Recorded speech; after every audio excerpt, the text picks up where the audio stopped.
Welcome back to the IzzyVerse. It's been a very busy week the last couple of days, and I'm just happy to be here having my live show. Today, we're going to be talking about She-Hulk, and one episode's already in the can. We're going to talk a little bit about that episode, and we are definitely going to talk a little bit more about the upcoming series. Um, Again, there's not much to talk about for the remainder of the week, so I just want to get right down to it. I'm going to bring my special guest. He is a co-host as Nerds of the Round. You guys might have seen his show. It's a great show. Go check it out. Let me introduce to you all Sebastian. What's up, dude? Yo, what is up? How you Izzy, doing, bro? I've come in to invade like the NWO. Yeah, I know. We're gonna talk a little bit about them too, right? And we're not talking about Captain America NWO, right? No, no. Did you immediately think about that when you saw Captain America? Like, I was like, um, I, you, I, when the mentions of Captain America, I didn't immediately think of that. I just thought of like a lot of fun things. It's when we get into the episode, I'll let you lead on it. But there was a lot of fun stuff I saw there. I was like, oh, this is fun. This made me comics again. yeah. So Sebastian's here. We're going to be talking about multiple things. We're going to talk about your project as well. But before we do that, let's talk about what people are watching right now. And just out this week, came out today. It came out the very first episode, and that is She-Hulk Attorney at Law. So immediately, first thoughts of it, Sebastian. What's your first thoughts of this first episode? Spoiler free. I love it. It brings because I know of the She-Hulk comics. I know what they did in the She-Hulk comics. It kind of felt like they did a lot of that, but also like give an update spin. And a lot of the relationships that you saw there, a lot of the little Easter eggs and fun stuff that happened in the episode. I think it's a great fun Marvel show. And Mhm. it's very enjoyable, and it's a big love letter to the comics of She-Hulk. Yeah, I agree entirely. We saw the first episode about a few hours ago, and right from the get go, it kicks off, and there's things about it that, as you said, it's a call back to the comics, which I absolutely loved. I own some of those books. I always enjoyed reading, especially sensational She-Hulk. So before we start talking about the show and what we expect from the show, let's give our audience a rundown on who She-Hulk is, starting with her first appearance and really what affiliation she's in. So She-Hulk debuted back in 1980. Yep, that's right. 40 plus years She-Hulk has been around. 2 years She's before I was born. 2 years before you were born. Let's just say I was around when She-Hulk came out already.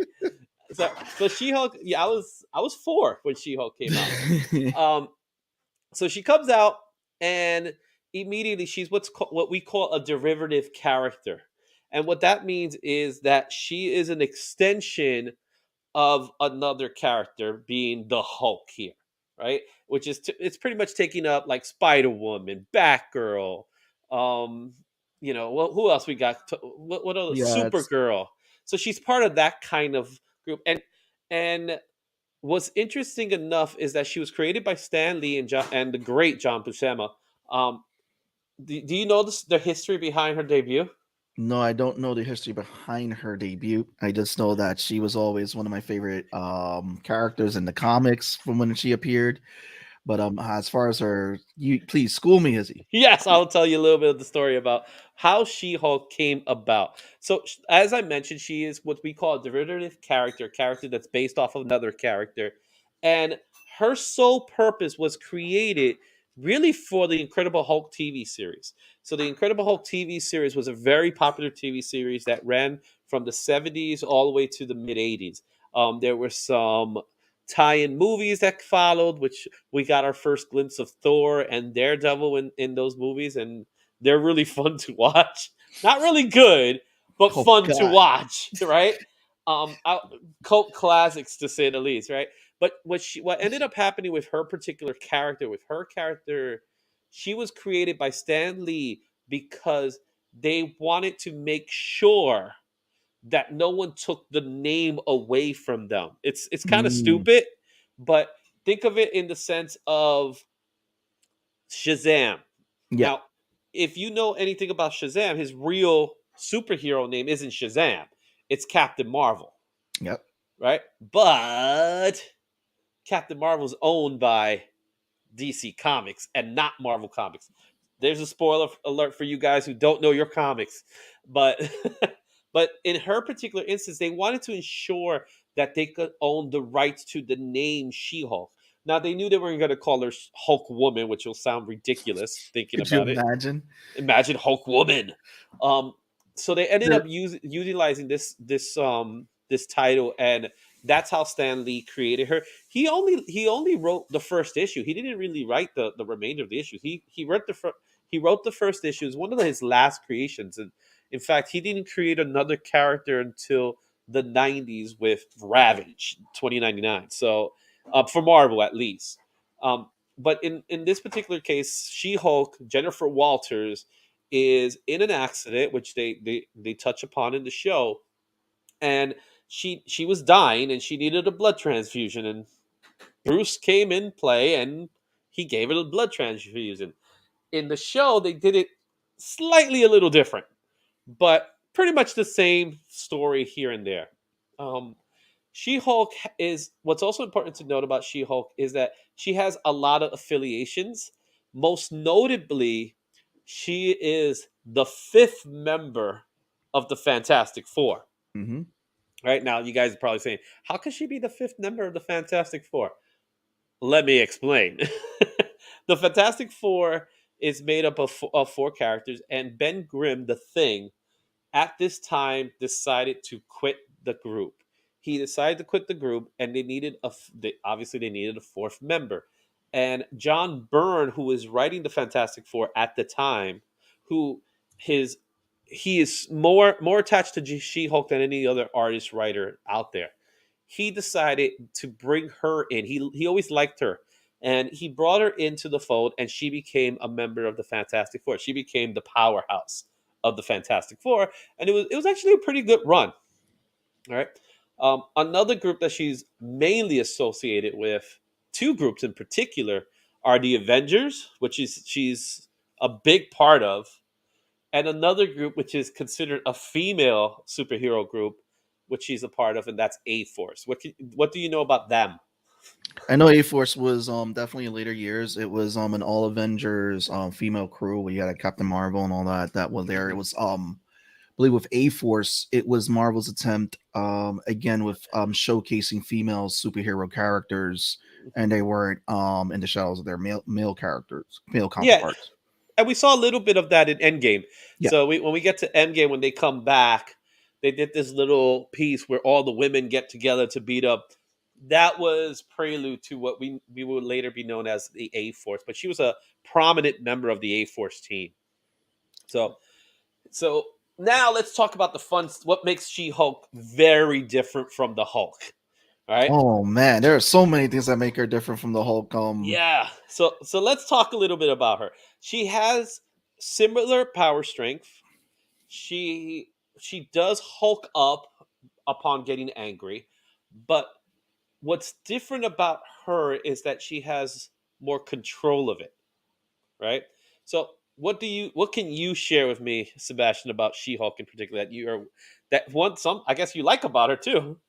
I love the fact that with She-Hulk's comics, and this is pre-Deadpool, she was the one that was known to break the fourth wall in her comics because she was always like, "Yeah, I'm in, my life's a comic book." This Mhm. was pre-Deadpool, and I know a lot of people are like going, "Well, Deadpool did it first." Like, no, it was She-Hulk. That was her shtick for That a was her shtick, while. yeah.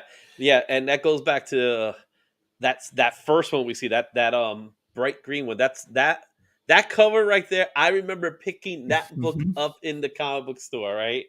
And yeah, it was this particular book by John Byrne, who wrote and drew it. So he did double duties for this book. I don't remember who did the inking for it, but I think it might have been Terry Austin. The second series of She-Hulk, because the first series lasted a good time, but it Yeah, was really the second series that really etched her name, right, as a different character, different from the Hulk, right? She was she same power set. She does get angry, but she has more of control of it, and she's no longer savage She-Hulk. She's the sensational She-Hulk, and I recall picking up this book, and I remember it. You know, it's hard to see it here in the current image that we have, but it's, what it says is, okay, now this is your second chance. Buy my book, or I'm gonna rip up all your X-Men books. Because at the time, X-Men was the number one book in comics, and as you read the story, she would talk to the audience. She knew she was in a comic book. But it was funny though, because when you read her comics, it was a very fun way of looking at the Marvel universe, because we were always seeing, like, with the superhero battles. Again, at the forefront, she was always a lawyer, and you saw some of the legal sides of it, but you also saw some of the comedy aspects of it. But it was like the fun side of Marvel, and characters that didn't get the light of day in other books and all that. Yeah, like the circus group. I can't remember what their name, but Ringmaster was their leader, and there was one that was a gorilla man. There was another one that was a female character, and she was just a big eyeball. I don't know if you've seen that. It was just oddball characters. So she would fight a lot of times these C-list characters. Yeah, not even worthy enough to be B-list characters. The book lasted for about 60 issues, which was really a It's good a good thing run. for, yeah, it's a good run for a female book, especially at that time, because female books didn't really last long. Not even Wonder Woman was able to last that long for a good time. Like, we have a lot of issues of Wonder Woman today because they kind of like legacy those issues, but even Wonder Woman wasn't able to sustain the amount of time. And I I have to say, um She-Hulk's the first female superhero that really was front and center in the Marvel universe. A lot of people think Captain Marvel is, but it's really She-Hulk.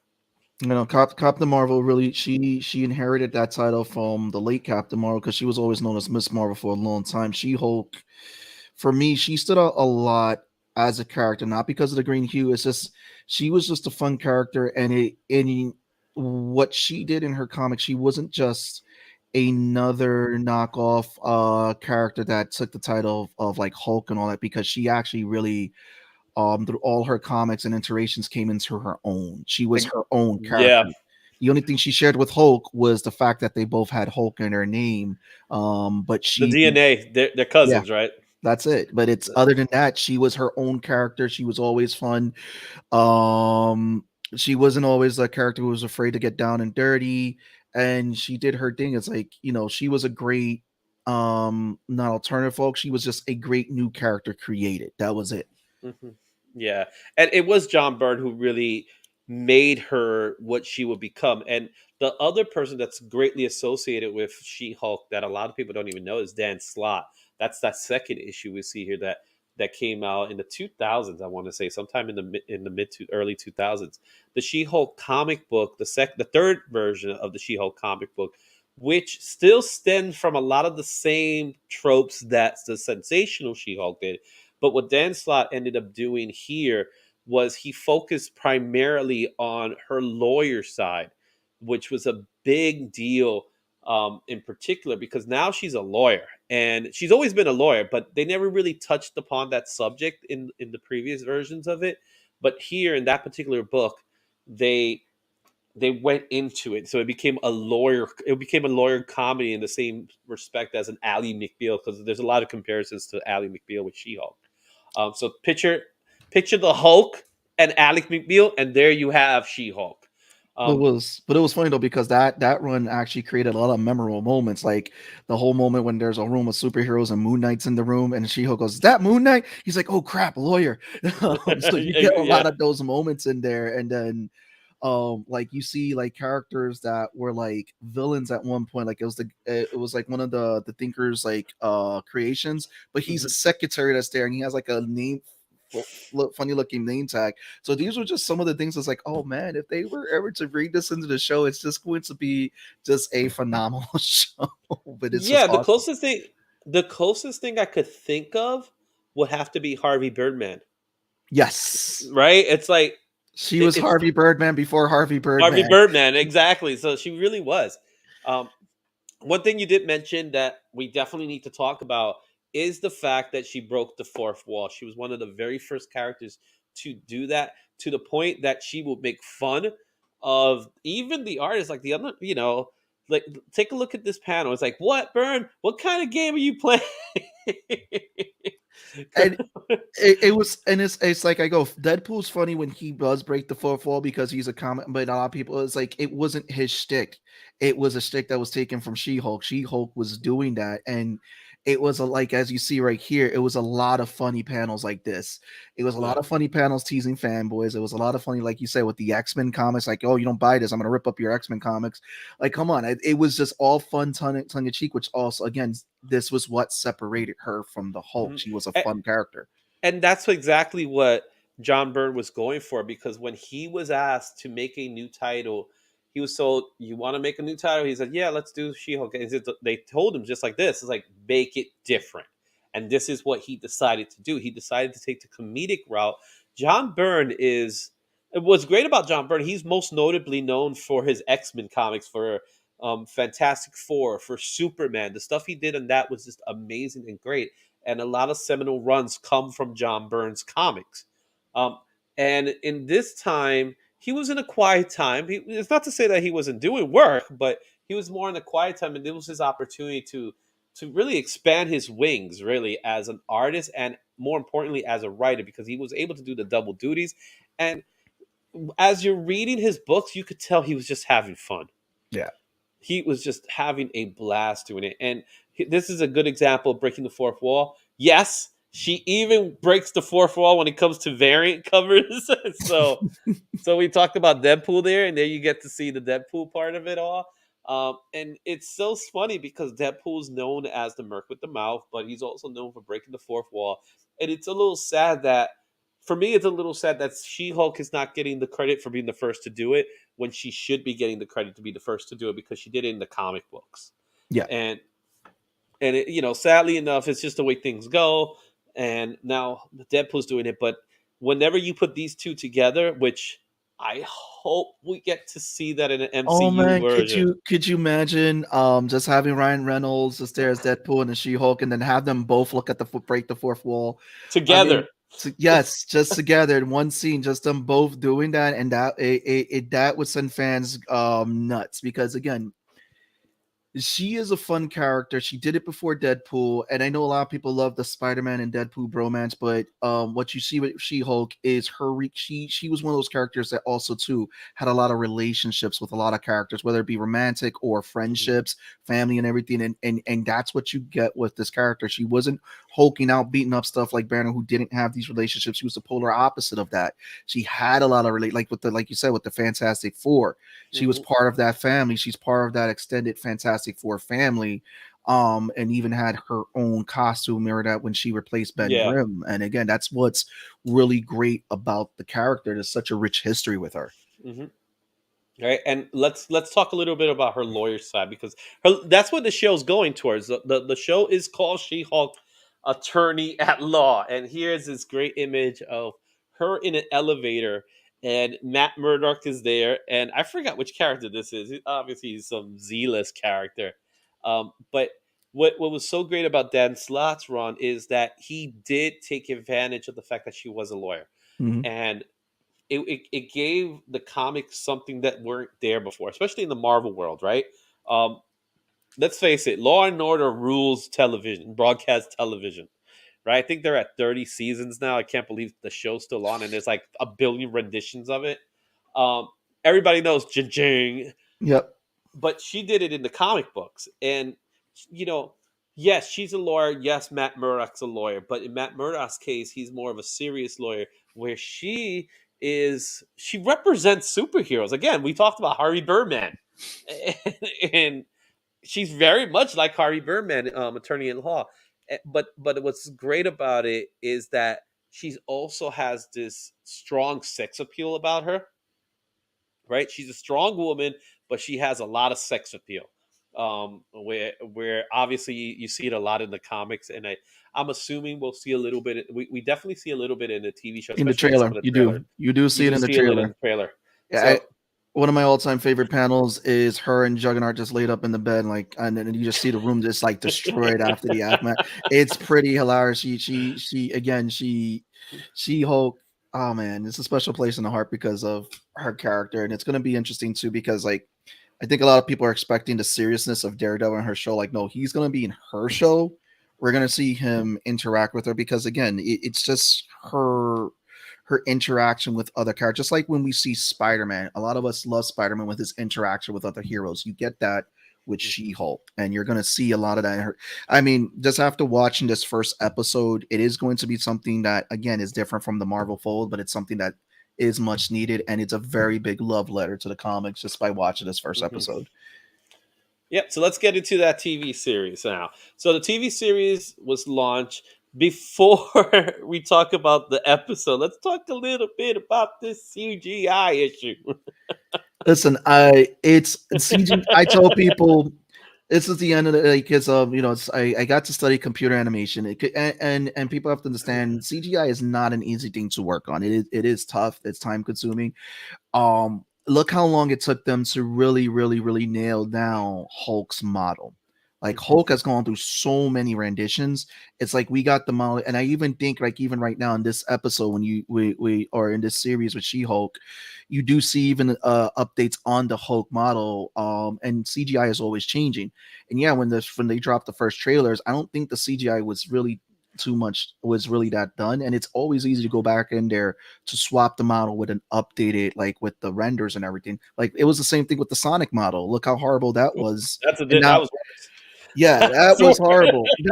Now he's a joke in the Chip and Dale movie. he's Yeah, it's just Ugly Sonic selling his stuff, but it's like it's the same thing. It's like the fans spoke and they did listen, but at the same time, it's like you got to understand CG. Like we're gonna get this model of She-Hulk, and they're gonna continue to update this model as time goes by.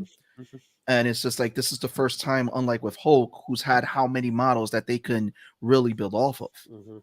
I also look at it in two other perspectives. I look at it from this is also a TV series, Yeah. so we're thinking about a TV budget. We're not. It's not a $200 million show. Yep. You know, Exactly. this ain't the Lord of the Rings show that we're talking about for Amazon, right? So they're not spending that kind of money on this show. The other thing I learned from it was the resolution, and this was like I think this was a poor excuse to be quite honest. The resolution quality didn't translate as well as it probably should have because what people were saying is that if you saw the trailer from Disney Plus, it looks superior than when you saw it on YouTube. Yeah. I don't fully buy into that to tell I you the mean, truth. again, I don't because Disney Plus can always update their trailers, but it's like I didn't care about the model. I was like, we're getting a show, like you said, it's a show. I've seen like if you've ever seen some of the Arrowverse stuff, there's some bad CGI in some of those Oh shows no, compared to this. The King Shark scene where Yeah, they see King Shark and all they do are talk to him. They but just talk to King Shark. that's it. But it's like you're not gonna get that big budget, and the thing is that the more that this show is a hit and starts to come out, you're going to see the quality also step up. Especially the minute that they put her into a movie, they're gonna start using that model because that's all they did. They just pulled the Hulk from the movie models. That's all they did. Mhm. Yeah, and with this particular episode, one of the things that we did catch was that relationship between her and the Hulk. Yeah.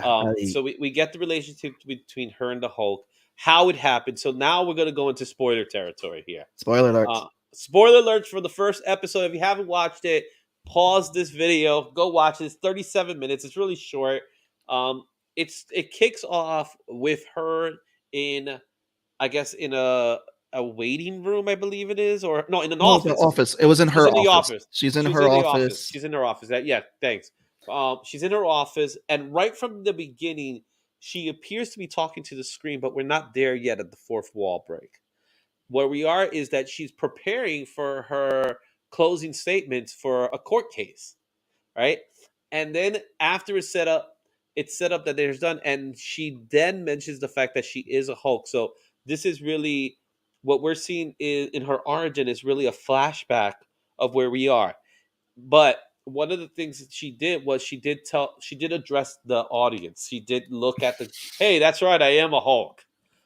And this is how it happened. And the way it was different from the comic book is that instead of a blood transfusion, when she got into an accident, which this is the only part I didn't understand.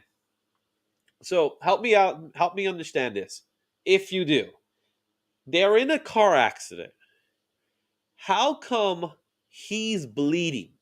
Well, he was in his human form, so that's how they explained that story. He wasn't Okay. in his Hulk form, and also too, they did explain it later that how her blood, even though it is compatible, and how it's a little different because he used her blood to again kind of heal his arm.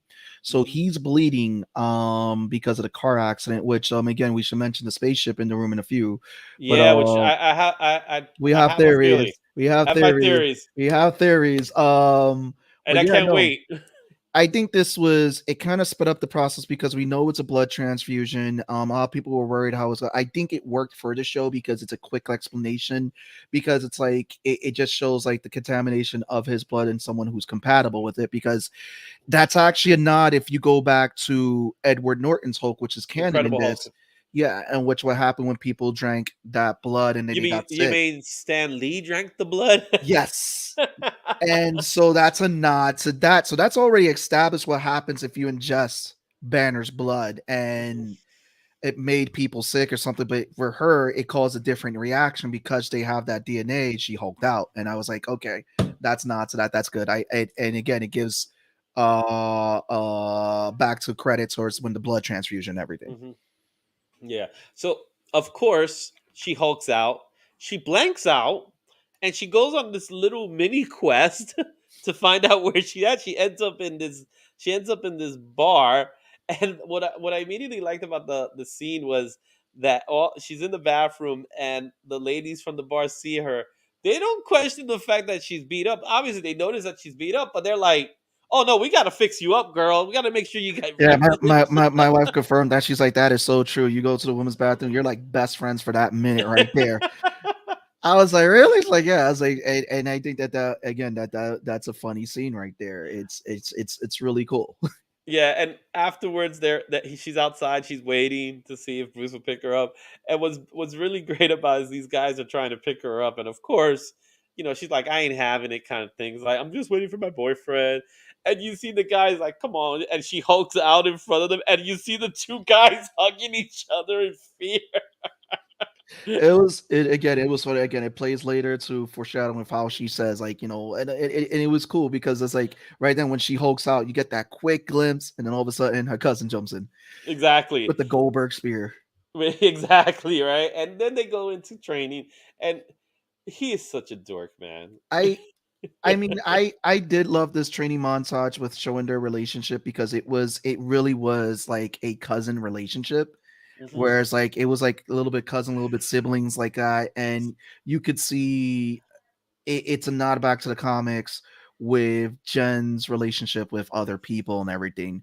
Hmm. And also too, there was glimpses of like because they've been saying the Phase 4 has been a lot of the heroes who have been involved in the MCU with a lot of the grievance that they've been going through, a lot of the mourning.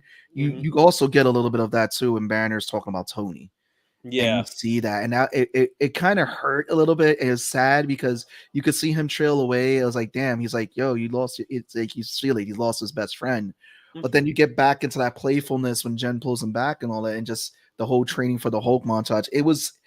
It's probably one of my favorite training montage scenes in any of the MCU movies and shows. Yeah, it really was, and and there is an ounce of jealousy in Banner, if you notice, because when he Yes. would do something, he would train her how to do something, and she immediately was better at it. So he was like, "Oh no, I gotta do this," and he threw. The question is, where did the rock end up? It's I don't really know, it where blew up something because when it you went see it out going of in the air and space. it He, blew up he threw it out something. of space. But So it went out. I would. no, What I would love to see is them coming back to it oh somehow. yeah. But You know also that we. too, if you notice, she also touched up on his trauma, which just tells her again the difference of a Hulk, which is something that in the comics we always knew that Banner had trauma. And he's like, Mhm. wait, you don't have that extra voice in your head. She's like, listen, you've been stuffing away years of trauma, which I'm glad they touched up on that. We don't get to see that much Mhm. talked about Banner's trauma and how this led into his multiple personalities. Yeah, because he was in an abusive relationship with his father in particular, which is mentioned in the first movie, the Eric Bana movie, which is not canon, but it's still part of that story. Yeah, and Um, something that we've never glossed at in the MCU version. So yeah, exactly. We in the MCU version, the Incredible Hulk, he's already established as an Incredible Hulk.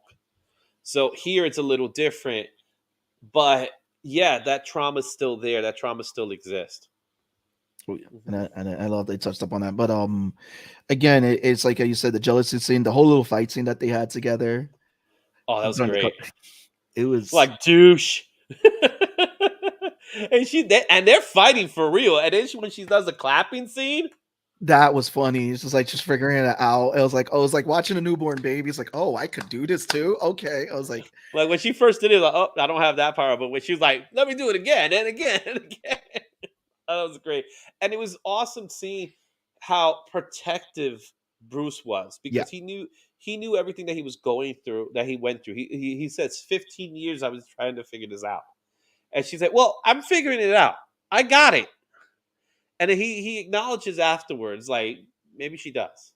So he eventually lets her go, because she has control of it, unlike him. yeah, You and know. it's very established because like I was just saying, like all the stuff that she has to do is just like I'm constantly angry, constantly this, but it's just like what we go through every day, which again it was a great callback, and it was great to see like she is more comfortable with it. She's not gonna let this like him. He was always afraid of his Hulk. He was Hmm. always afraid of what was gonna happen. And you hear him say it too when he's like, when the world sees you as a monster, there's no going back. Hmm. She's kind of like, like in the comics, she's in a way embracing this. And she's like, I'm not gonna let this hindrance me and become and again, just her ability to go from Hulk to like back to Jen with that form of control, it just shows you she has more control over the power than Banner, what took Hmm. him years, like you said, 15 years to get to this point. Hmm. Yeah. So we have a great cast. Tatiana Maslany. That's how Yes. you say her name. She's great. I can't wait to see more of her. Um, I believe Mark Ruffalo was. This was the only episode he's going to be in. We'll probably see him again, but he's not going to show up. We do get a court scene with Jameli Jamil, which I always love. It. She just breaks down the wall. Love Titana, it. who is definitely a character from the comic books, is one of her arch enemies in the comic books. But really, we don't get to see much of anyone else because it is very much an origin episode. We'll see more as time progresses. I know a lot of the critics were able to watch 4 episodes already, so there are 4 episodes that have been And submitted I've to heard, for viewing. yeah, and from what I'm hearing, those first 4 episodes, there's a lot of great things coming out about them. But Hmm. just what they fit in 37 minutes, that was a lot that was in 37 minutes and able to still tell that story very well. It shows the attention to detail, the attention to love, and it shows you don't need to always have a show that goes for an hour. Yeah, and that's the other thing. So let's take this out of the stream for a second. Let's talk a little bit about our thoughts of the upcoming episodes. We got an episode with Tim Roth's Abomination. I'm looking forward to that, and of course, we're gonna see Matt Murdock return. And don't forget, Wong's going to be in the series. Wong's like the new Coulson, Yeah, so he's everywhere. they're Like, like, yeah, of course we're gonna see Wong. He's literally, but I guess we'll get an explanation about Wong and Abomination, how they're working together, how they work together. From if we go back to Shang-Chi, how they were working together, and now there is some connection between the two. We're also going to get to see a therapy session, which I'm looking forward to seeing that, which has the Abomination and some other D-list characters from the Marvel universe. we're That getting the Wrecking Crew. The the Wrecking wreck. Crew. Oh yes, I can't wait to see the Wrecking Crew. They were one of my favorite villain groups. They were obviously a B-list villain group. They were really not a threat to most of the superheroes, but they were just cool to look at. You know, they're all big hunky guys. You know what I mean? So But it's I gonna be can't. interesting. Yeah, it's gonna be interesting how they portray them though in this Yes. series. Oh, And I then love seeing those guys. and then we're gonna get more Titania, which again they casted a great actress for her. She, if everybody knows her body of work, she did a great job in The Good Place. So Hmm. I'm really interested to see what she brings with this character. So it's gonna be pretty interesting. Mhm. Yeah, and Um, I can't wait. We're 1 episode in. There's 8 episodes total, from my understanding, and I'm just looking to have fun with it. I'm not going to take it serious. This is the one show you don't need to take serious. Just oh, take it for what it's worth, and let's go back to that Sicard ship. I was just gonna say because that. this is the first time it's mentioned, but I have a feeling that someone's seeking him out, Well, if you remember, and it's someone this that he does this a lot. You know, I think it more has to do because if you remember the original World War Hulk, after that events, he when he left Sakaar, he also had a son. And there are yeah. rumors that because again, we're seeing a lot of young Avenger characters being introduced. We're seeing a lot of young versions of characters. I will not be surprised if that's a setup for bringing in his son. But not Hulkling, because Not Hulkling. Hulkling's not his. Hulkling's not his son. Hulkling was a scroll that just Yeah, acted as Hulk. We're talking about his actual a Sakaar. I believe it's Sakaar yeah, or something like that. Sakar. But I'm thinking we're gonna see the Grandmaster somewhere, Oh, we're gonna get the Grandmaster which eventually. I can't wait to see that. I mean, He's rumor. Good. yeah, no, go ahead. I mean, the rumors are well, it was confirmed he was supposed to be in Thor: Love and Thunder, but they cut his scene. But we're gonna get the Grandmaster eventually again, because he is a fun character. Rumors are is that they want to cast, if they do it, Bruce Campbell as the Beyonder, which I think that would be funny. Mhm, Um, but yeah, it's gonna be if it is, it's someone calling in about his son because if they're going the route that they're bringing all these younger characters in, it's mhm, definitely his son. And this is yeah, just because it's like he trailed away. Like, yeah, it's something I got to visit later. They wouldn't just drop that mhm. and not have a breadcrumb already laid in because if you looked Yeah, at all these Phase Four shows, they've already listed a lot of young characters that they're mhm. pushing.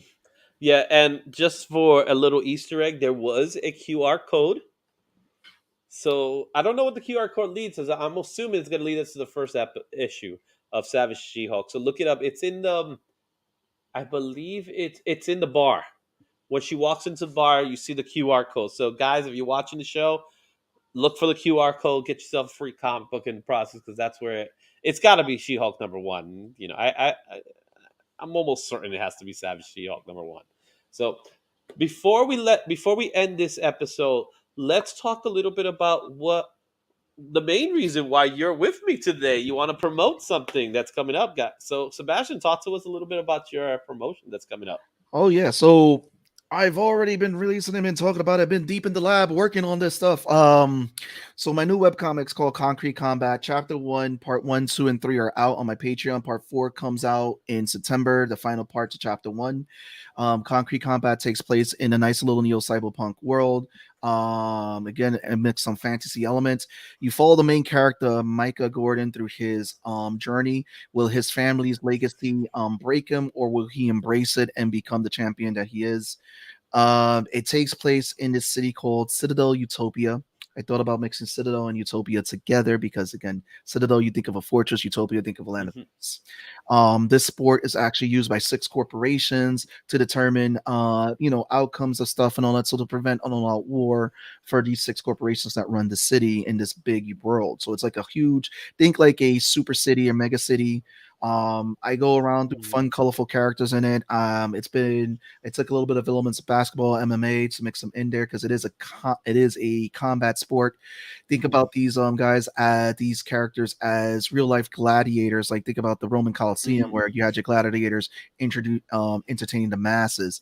I went for like also bigger than life wrestling personalities. The cat guy that you see there is also based off D&D character that I played in the In Beyond Hmm. D&D campaign Kyver. So it was fun Hmm. to get to reinvent him for the series. Hmm. And I just try to keep like some scenes dark, some scenes light, and I do like a whole play with colors. My influence, obviously, you can see I'm the artist writer.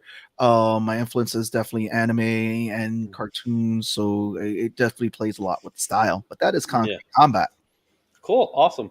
Now you said when it's going to be launching, or did it Um, launch already? it's already part 1, 2, and 3 are already on my Patreon. Part 3 Hmm. launched last week. Part 4 for chapter 1 will launch next in September, Hmm. the first Tuesday. I've been posting a lot of different pinup arts and everything for characters and all that you can meet in the series, and just overall just doing some world building. So it's going to be a Patreon exclusive. It's also going to be featured in a anthology series that's going to be coming out, working with Wayward Raven on that, where Hmm. it will be in one of the comics featured in there. So there will be a Kickstarter coming up soon for a bunch of stories, which Concrete Combat will be one of those stories. Yeah, let me know when the Kickstarter kicks in so we could start talking a little bit more about the Kickstarter. But we got a comment that came in earlier. And Grandmaster, the guy from The Fly. Yep, the guy from The Fly. That's the guy we're talking about. Jeff Goldblum The Go himself. Bloom. Like, Jeff Goldblum is a treasure. Morellis. I love Jeff Goldblum. It just when he talks, he's like, Jeff Goldblum is a yeah, national treasure. He is a funny dude. Every yeah. character he has played, even like with Jurassic Park and everything, I was like, it's the Goldblum. That's it. It's an extension of himself, right? He he actually launched a D&D podcast too. I was like, the Goldblum is on the D&D tip now.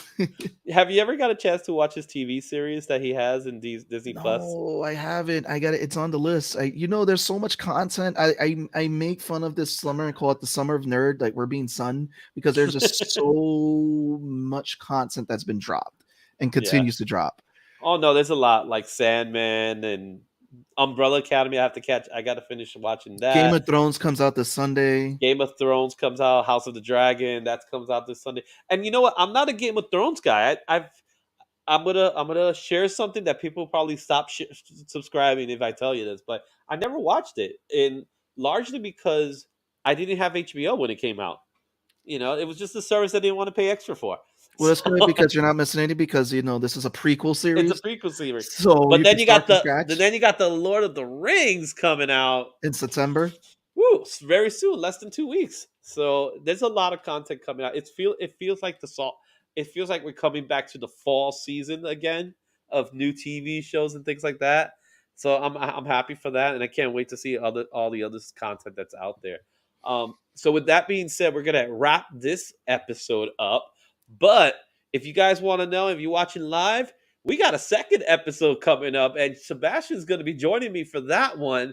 We're going to be talking all about wrestling, and we're going to look into the new regime of wrestling, right? So now wrestling has gone through some changes, guys, and in about 15 minutes, if you're watching live, in about 15 minutes we're going to be talking a little bit more about the new regime in wrestling. Vince McMahon is out. Triple H, Stephanie, and Nick Khan are now in charge of WWE. But we'll also talk a little bit about how that affects AEW. So be on the lookout for that episode that we're going to be dropping in just a couple of minutes.